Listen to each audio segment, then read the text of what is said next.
नमस्कार दोस्तों, स्वागत है आपका आपके YouTube channel current study IQ में। आज हम 10 जुलाई 2020 की नेशनल करंट अफेयर करेंगे और आज के करंट अफेयर की पीडीएफ वीडियो के नीचे डिस्क्रिप्शन में मिलेगी। हमारा आज का पहला प्रश्न है, हाल ही में किसने overdraft saving the Indian saver नामक एक किताब लिखी है? हमारा प्रश्न शक्तिकांत दास, उर्जित पटेल, मोहित गोयनका, उपरोक्त सभी।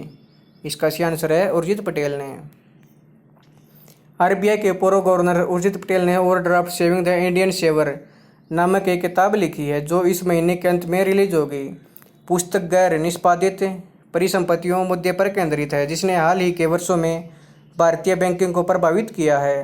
इसे ऊपर कॉलिस इंडिया ने प्रकाशित किया है। पटेल के पुस्तक विवरण में कहा गया है कि धन व्यय करने से पहले सहप्रभु को अर्जित करने या बचाने की आवश्यकता नहीं है। वे या तो प्रिंट कर सकते हैं या उधार ले सकते हैं। पटेल ने 9R रणनीति के साथ काम किया जो जमाकर्ताओं की बचत की रक्षा करेगा, बैंकों को बचाएगा और उन्हें अनस्क्रूपल्स रैकेटियर से बचाएगा। उनके दो पूर्ववर्ती रघुराम राजन और डी सुब्बाराव द्वारा लिखित पुस्तकों या संस्मरणों ने आरबीआई के स्वायत्तता, ब्याज दरों या प्रदर्शन पर इसके रुख जैसे विभिन्न विषयों पर प्रकाश डाला है। हमारा अगला प्रश्न है, हाल ही में किस केंद्र शासित प्रदेश सरकार ने एक e learning portal e resource made accessible for Delhi launch किया? हमारा प्रश्न दिल्ली सरकार, चंडीगढ़ सरकार, जम्मू कश्मीर सरकार, लद्दाख सरकार। इसका सही आंसर है दिल्ली सरकार ने।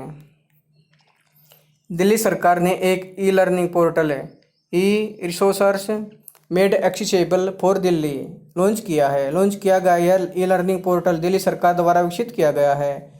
ई पोर्टल लीड में कक्षा 1 से 12वीं के छात्रों के लिए 10,000 शिक्षण सामग्री और पाठ्यक्रम सामग्री शामिल है। दिल्ली सरकार अपने शिक्षणाधिगम सामग्री को डिजिटल मंच दीक्षा पर अपने ई लर्निंग पोर्टल लीड के माध्यम से साझा करेगी। दिल्ली पोर्टल पर ई रिसोर्स मेड एक्सेसिबल के माध्यम से सीखने से छात्रों को सीबीएसई, एनसीईआरटी और दिल्ली सरकार के पाठ्यक्रम के अनुसार पाठ्यपुस्तकों, अध्ययन सामग्री और पाठ्यक्रम सामग्री तक पहुंच की सुविधा मिलेगी।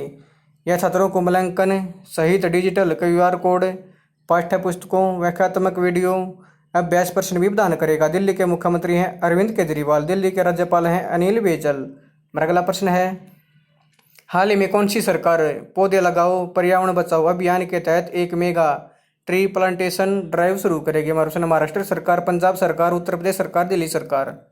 इसका सही आंसर है दिल्ली सरकार। दिल्ली सरकार पौधे लगाओ पर्यावरण बचाओ अभियान के तहत एक मेगा ट्री प्लांटेशन ड्राइव शुरू करेगी। यह अभियान 10 से 26 जुलाई 2020 तक आयोजित किया जाएगा। राष्ट्रीय राजधानी में हरित आवरण बढ़ाकर वायु प्रदूषण को कम करने के उद्देश्य से अभियान शुरू किया गया है। इस योजना के तहत अभियान के दौरान 17 दिनों में अभियान के तहत 31 लाख पेड़ पौधे लगाए जाएंगे। 31 लाख पौधों में से 20 लाख पौधे बड़े पेड़ों के होंगे और शेष 11 लाख पौधे झाड़ियों के होंगे जो सड़क के दोनों ओर लगाए जाएंगे। दिल्ली के राज्यपाल हैं अनिल बैजल, इसके मुख्यमंत्री हैं अरविंद केजरीवाल, दिल्ली के पर्यावरण मंत्री हैं गोपाल राय। हमारा अगला प्रश्न है, हाल ही में रूस में हुए राष्ट्रपति चुनाव में किसने जीत दर्ज की? हमारा प्रश्न है Vladimir Putin, Ramesh Bais, Xi Jinping, लेन केनिंग। इसका सही आंसर है व्लादिमीर पुतिन ने। रूस के राष्ट्रपति व्लादिमीर पुतिन ने हाल ही में राष्ट्रपति चुनाव में जीत दर्ज की है। इस जीत के साथ वह अगले दशक के मध्य तक यानी 2036 तक सत्ता में बने रहने के लिए तैयार हैं। रूसी नागरिक संवैधानिक संशोधन पर एक राष्ट्रव्यापी जनमत संग्रह में मतदान किया था। रूस के केंद्रीय चुनाव आयोग द्वारा 50% मत पत्र के प्रसंस्करण के बाद परिणामों की एक प्रारंभिक टैली जारी की और कहा गया कि 76.24% नागरिकों ने संशोधन के समर्थन में मतदान किया। हमारा अगला प्रश्न है, हाल ही में भारतीय सेना के अधिकारी लेफ्टिनेंट कर्नल भरत पन्नू ने वर्चुअल रेस एक्रॉस अमेरिका 2020 के पहले एडिशन में लीडर बोर्ड पर कौन सा स्थान हासिल किया? हमारा प्रश्न पहला, तीसरा, दूसरा, उपरोक्त सभी। इसका सही आंसर है तीसरा। भारतीय सेना के अधिकारी लेफ्टिनेंट कर्नल भरत पन्नू ने वर्चुअल रेस एक्रॉस अमेरिका 2020 के पहले एडिशन में लीडर बोर्ड पर तीसरा स्थान हासिल किया है। पन्नू अंतर्राष्ट्रीय उल्ट्रा साइकिल रेस में पोडियम स्थान हासिल करने वाले पहले भारतीय बन गए हैं। वह 12 दिनों में 4086 किलोमीटर की कुल दूरी और पुणे के पिंपल नीलाक में एक स्टेशनरी साइकिल में 71,000 मीटर की कुल ऊंचाई के साथ समाप्त हुआ। वराम 2020 में लगभग 22 साइकिल चालकों ने भाग लिया। साइकिलिंग सर्कल में राम को सबसे कठिन दौड़ में से एक माना जाता है। इस वर्ष कोरोना वायरस के प्रकोप के कारण आयोजकों को इसे वर्चुअली आयोजित करना पड़ा, जहां दुनिया भर के साइकिल चालकों ने इंडोर प्रशिक्षकों पर एक दूसरे के खिलाफ प्रतिस्पर्धा की। अगला प्रश्न है, हाल ही में किस अंतर्राष्ट्रीय संस्था ने 4 जुलाई को धर्मचक्र दिवस बनाया है? हमारा प्रश्न भारतीय प्रतिस्पर्धा आयोग, विश्व स्वास्थ्य संगठन, अंतर्राष्ट्रीय बौद्ध परिसंघ, इनमें से कोई नहीं। इसका सही आंसर है अंतर्राष्ट्रीय बौद्ध परिसंघ ने। संस्कृति मंत्रालय के तत्वाधान में 4 जुलाई को अंतर्राष्ट्रीय बौद्ध परिसंघ द्वारा धर्मचक्र दिवस मनाया गया। यह दिवस बुद्ध के प्रथम उपदेश की याद में मनाया जाता है, जो उन्होंने अपने पहले 5 तपस्वी शिष्यों को हिरण उद्यान में दिया था।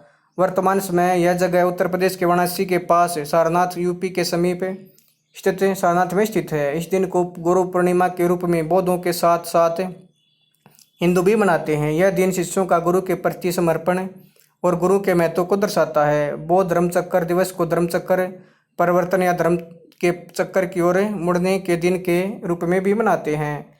इस वर्ष धर्मचक्र दिवस का उद्घाटन भारत के राष्ट्रपति रामनाथ कोविंद ने राष्ट्रपति भवन से किया था। संस्कृति राज्य मंत्री हैं प्रहलाद सिंह पटेल। हमारा अगला प्रश्न है, हाल ही में फ्रांस के नए प्रधानमंत्री के रूप में किसे नियुक्त किया गया? हमारा प्रश्न Jane Leach, Jean Castex, Vladimir Putin, उपयोग सभी। इसका सही आंसर है जीन कैस्टेक्स। जीन कैस्टेक्स को फ्रांस के नए प्रधानमंत्री के रूप में नियुक्त किया गया है। नए फ्रेंच पीएम के रूप में जीन कैस्टेक्स की नियुक्ति फ्रांसीसी राष्ट्रपति इमैनुएल मैक्रों द्वारा की गई थी। उन्होंने पूर्व फ्रांसीसी प्रधानमंत्री एडोर्ड फिलिप की जगह ली, जिन्होंने एक सरकारी फेरबदल से पहले पद से इस्तीफा दे दिया। यह राष्ट्रपति इमैनुएल मैक्रों की योजनाओं का एक हिस्सा है, ताकि वह अपनी पकड़ को मजबूत कर सकें और एक संभावित फिर से चुनावी बोली से पहले अपनी केंद्र सरकार को पुनर्जीवित कर सकें। वह अपने कार्यकाल के शेष 2 वर्षों को बढ़ावा देने की योजना बना रहा है, ताकि फ्रांसीसी अर्थव्यवस्था को कोविड-19 संकट से मुक्त करने के प्रयासों पर ध्यान केंद्रित किया जा सके। फ्रांस की राजधानी है पेरिस और फ्रांस के राष्ट्रपति हैं इमैनुएल मैक्रों। हमारा अगला प्रश्न है, हाल ही में किस राज्य सरकार द्वारा एक अभियान मिशन वृक्षारोपण 2020 शुरू किया गया? हमारा प्रश्न मध्य प्रदेश, महाराष्ट्र, उत्तर प्रदेश, हरियाणा। इसका सही आंसर है उत्तर प्रदेश ने। उत्तर प्रदेश सरकार द्वारा एक अभियान मिशन वृक्षारोपण 2020 शुरू किया गया है। इस अभियान के तहत उत्तर प्रदेश में 5 जुलाई को 25 करोड़ से अधिक पौधे लगाए गए।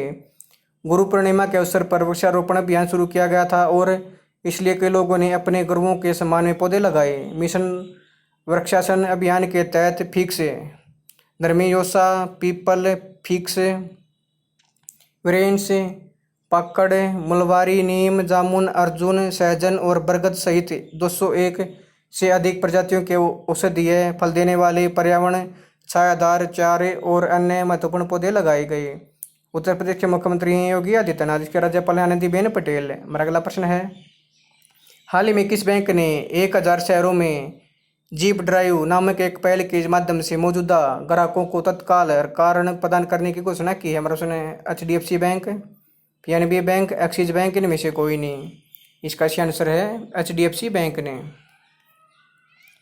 HDFC बैंक ने 1000 शहरों में जीप ड्राइव नामक एक पहल के माध्यम से मौजूदा ग्राहकों को तत्काल कारण प्रदान करने की घोषणा की है। यह समाधान ग्राहकों को पूर्व स्वीकृत ऋण की पेशकश के साथ नेट बैंकिंग के माध्यम से या बैंक की फोन बैंकिंग टीम के से सहायता के माध्यम से ऑटो लोन लेने की सुविधा देता है। यह एक प्रौद्योगिकी सक्षम ऋण उत्पाद है, जहां बैंकिंग सॉफ्टवेयर द्वारा क्रेडिट मूल्यांकन किया जाता है। पूर्व स्वीकृत ऋण के लाभ, ग्राहक नेट बैंकिंग के माध्यम से या QR कोड को स्कैन करके या फोन बैंकिंग के माध्यम से या बैंक की फोन बैंकिंग टीम से 10 सेकंड के भीतर कभी भी ऋण प्राप्त कर सकते हैं। यह देश का सबसे तेज ऑनलाइन ऑटो ऋण वितरण प्रस्ताव होने का दावा किया जाता है। बैंक के प्रोप्रिएटरी एल्गोरिथम और एनालिटिक्स का उपयोग करके लोन स्वीकृत किया गया है। कोई प्री अप्रूवल दस्तावेजों की आवश्यकता नहीं है।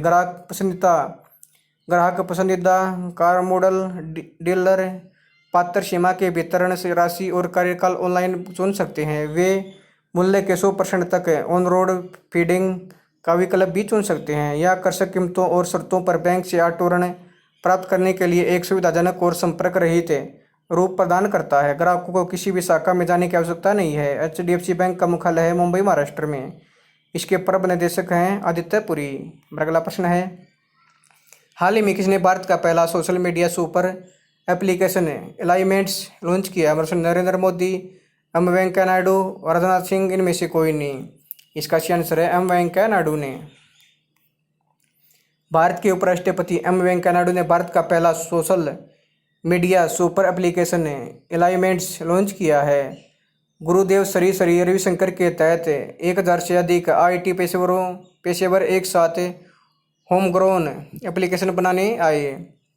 एलिमेंट्स ऐप के बारे में, एलिमेंट्स एक पहला made in India social media super app है जिसे बेंगलुरु स्थित software company Sumeru software solutions private limited द्वारा विकसित किया गया है, जो फेसबुक, व्हाट्सएप और इंस्टाग्राम जैसे समान प्लेटफॉर्मों के जैसा ही है।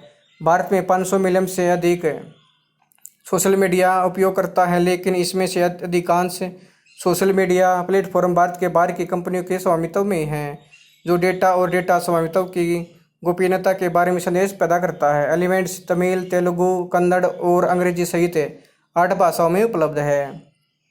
एप्लीकेशन उपयोगकर्ताओं को एक जीवंत फीड, मुफ्त audio video call, personal group chat के माध्यम से संपर्क में रहने की अनुमति देता है, जबकि ऐप पर अधिकांश सोशल मीडिया ऐप की विशेषताओं को जोड़ती है। जल्द ही टीम ने भारतीय ब्रांडों को बढ़ावा देने के लिए ऑडियो वीडियो कॉन्फ्रेंस कॉल, सुरक्षित भुगतान, क्षेत्रीय वॉइस कमांड और क्यूरेटेड कॉमर्स प्लेटफॉर्म लॉन्च करने की योजना बनाई है। हमारा अगला प्रश्न है, हाल ही में किस राज्य के पर्यटन बोर्ड ने इंतजार आपका नामक एक नया अभियान शुरू किया? मध्य प्रदेश, महाराष्ट्र, उत्तर प्रदेश, बिहार। इसका सही आंसर है मध्य प्रदेश। मध्य प्रदेश पर्यटन बोर्ड ने इंतजार आपका नामक एक नया अभियान शुरू किया है। यह अभियान राज्य के पर्यटन स्थलों पर पर्यटकों को आकर्षित करने के लिए सोशल मीडिया प्लेटफॉर्मों पर शुरू किया गया है। मध्य प्रदेश पर्यटन बोर्ड इंतजार आपका अभियान के माध्यम से सभी पर्यटक स्थलों का खूबसूरत तरीके से वर्णन करके पर्यटकों को आमंत्रित कर रहा है। इसके अलावा मध्य प्रदेश पर्यटन बोर्ड ने कोरोना संक्रमण की रोकथाम से संबंधित सभी सुरक्षा मानकों के साथ साथ पर्यटकों की समय और सुविधा के अनुसार विभिन्न टूर पैकेज भी तैयार किया है। मध्य प्रदेश के राज्यपाल हैं आनंदीबेन पटेल, इसके मुख्यमंत्री हैं शिवराज सिंह चौहान। हमारा आज का आखिरी प्रश्न है, हाल ही में संस्कृत साप्ताहिक नामक एक नया कार्यक्रम किसने प्रसारित करना शुरू किया? हमारा DD news, all India radio, DD national, इनमें से कोई नहीं। इसका सही आंसर है ऑल इंडिया रेडियो ने। ऑल इंडिया रेडियो ने संस्कृत साप्ताहिक नामक एक नया कार्यक्रम प्रसारित करना शुरू किया है। यह संस्कृत में प्रसारित होने वाला पहला न्यूज मैगजीन कार्यक्रम है जो सप्ताह के प्रमुख घटनाक्रमों सहित संस्कृत की दुनिया से संबंधित समाचारों को प्रसारित करता है।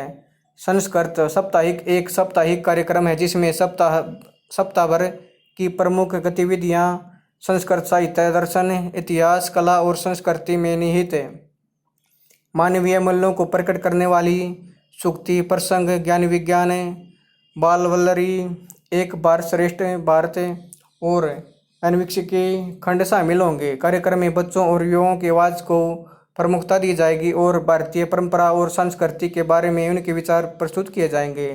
ऑल इंडिया रेडियो के महानिदेशक हैं ईरा जोशी। दोस्तों, अगर आपको वीडियो पसंद आए तो आप मेरे यूट्यूब चैनल करें स्टडी IQ को लाइक करें, शेयर करें, सब्सक्राइब करें और इसके बेल आइकन को दबा दें ताकि आने वाली वीडियो का नोटिफिकेशन आपको टाइम पे मिलता रहे। धन्यवाद दोस्तों।